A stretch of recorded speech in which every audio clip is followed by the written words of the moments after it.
Bharat Bangladesh match মানেই যেন ছড়িয়ে পড়ে বাড়তি উত্তেজনা। গেল কয়েক বছরে মাঠের ক্রিকেটে এই দুই দলের লড়াইটা হয়েছে সমানে সমান। কখনো টাইগাররা পেয়েছে জয়, তো কখনো হেরে যাওয়া ম্যাচে শেষ মুহূর্তে মান বাঁচিয়েছে ইন্ডিয়া। মানে দুই দলের স্লেজিংটাও এখন আলাদাভাবেই নজর কাড়ে সবার। ভারত বাংলাদেশের ম্যাচ নিয়ে বিস্তারিত জানাচ্ছেন মাহাদি হাসান।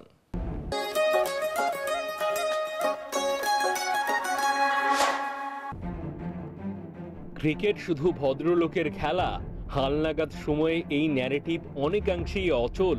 স্কিল আছে বলেই সবাই ইন্টারন্যাশনাল সার্কিটে, খেলা শুধু ব্যাটে বলে এখন আর নেই। কথা মনস্তাত্ত্বিক লড়াই বেলা শেষে গড়ে দিতে পারে বিশাল ব্যবধান। ভারতের বিপক্ষে আসন্ন সিরিজে মাঠের বাইরের নানান সমীকরণে উত্তাপ ক্রমশ বাড়ন্তে লাল সবুজের দলকে মাঠে এটা সেটা বলার অভ্যাস টিম ইন্ডিয়ার বহু দিনের। তবে কথা চালাচালি অতীতের যে কোনো সময়ের চাইতে হতে পারে প্রকট।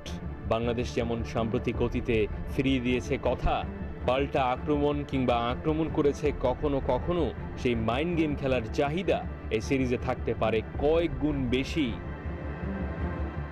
প্রসঙ্গত, ইন্ডিয়ান টিমের হেড কোচের ভূমিকায় আছেন এমন একজন যিনি খেলোয়াড়ি জীবন থেকে প্রচণ্ড আক্রমণাত্মক, বেপরোয়া স্লেজিংয়ের মাস্টার। কোচ হওয়ার পরও অ্যাগ্রেসিভ ফিলোসফিতে বদল না আনার ব্যাকগ্রাউন্ড থাকা গৌতম গম্ভীর। সঙ্গত কারণে ক্রিকেটের বাইরে মনস্তাত্ত্বিক খেলার স্ট্র্যাটেজি মেকিং নিয়ে আলাদা করে ভাবতে হতে পারে টিম ম্যানেজমেন্টকে। যে কোনো খেলার যে কোনো ফাইনালে প্রতিপক্ষ ভারত মানেই বাংলাদেশের হার। তা ফাইনালের আগে যত ভালো খেলা খেলুক না কেন, বাংলা ঘুরে দাঁড়ানোর ফর্মুলা পাওয়া গেছে 2020 অনূর্ধ্ব-19 বিশ্বকাপের ফাইনালে।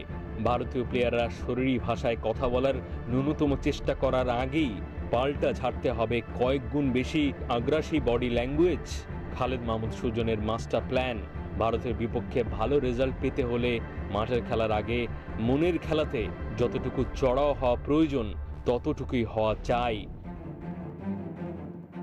আসার কথা 2 ম্যাচ টেস্ট আর 3 ম্যাচের টি-20 সিরিজে যে বাংলাদেশ দল, তার বড় একটা অংশের ডিএনএ 2020 আন্ডার-19 ওয়ার্ল্ড কাপের। প্ল্যান বিতে যেতে হলে লিটন, মিরাজ কিংবা সাকিব আল হাসানের মতো সিনিয়ররা তো সামনে থেকে আছেনই। মাহাদি হাসান, 71।